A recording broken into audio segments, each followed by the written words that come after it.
I recognize the senator from Michigan. Mr. President, on Saturday, America witnessed another horrific tragedy in Minneapolis when Alex Preedy was shot and killed by Department of Homeland Security law enforcement agents.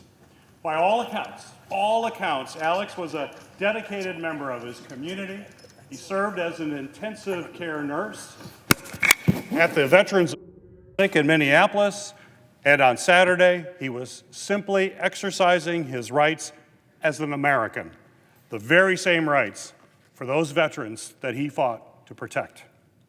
He used his First Amendment right of free speech to show up for his community and record interactions between Homeland Security officers and his neighbors.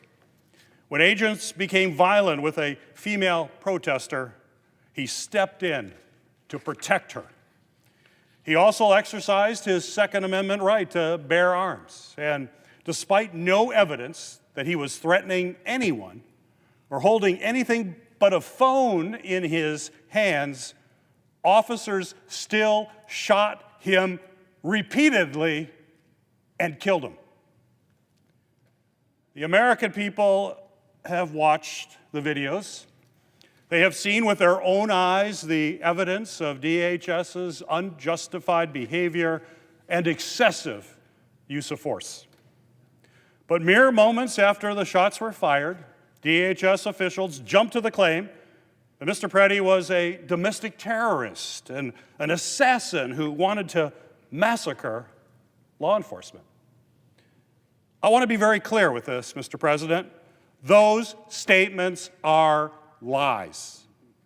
They are lies used to justify the unjustifiable actions of some DHS officers. The blatant lies of DHS leadership and misconduct by the officers involved in the killings of Alex Preedy and Renee Good are indefensible, and they cannot stand. They violate the public trust and stand in direct opposition to the values and the professionalism of many federal law enforcement officers who follow the law and serve with integrity every day. But since these tragic events, people from every corner of America have made their voices heard. My office has heard from thousands of Michiganders about their outrage at the fatal shootings of both Renee Good and Alex Preedy. The American people's message is loud and it is clear.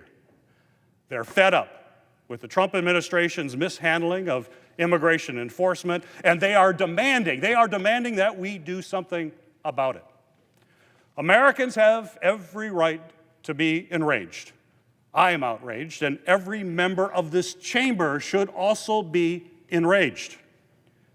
This is certainly not the country that I grew up in, and this is certainly not the country that we can leave to the next generation. In this moment, we have no choice but to stand up for our communities, for Renee Good, for Alex Preedy, and for the very principles that our country was founded on. That's why I will be voting no on the bill before us unless DHS funding is stripped out or unless critical reforms are incorporated into the bill. If the leader put the other 5 appropriation bills on the floor today, they would pass. They would pass with bipartisan support, overwhelming bipartisan support. But DHS components have unique but important functions beyond immigration enforcement, securing our borders, combating human trafficking, seizing deadly narcotics being smuggled into our country, and facilitating trade and travel. But personnel from these components have been pulled from their core missions and have instead been pressured to focus exclusively on arbitrary quotas and removing immigrants from our country, and even those who pose no serious threat to public safety. This corruption of DHS mission has directly contributed to the chaos and violence that we have seen in Minneapolis and communities all across our country. And that's why Senate Democrats are calling for common sense reforms. Reforms like ensuring DHS officers wear clear identification so people knew who they are dealing with in law enforcement and then can hold them accountable. requiring DHS personnel to wear body cameras so that we have proper recordings of their conduct in immigration enforcement. And, Mr. President, requiring proper investigations after tragedies occur, like the recent shootings of both Renee Good and Alex Preedy. These are just a few examples of common sense practices that strengthen accountability and help ensure the safety of both law enforcement and our communities.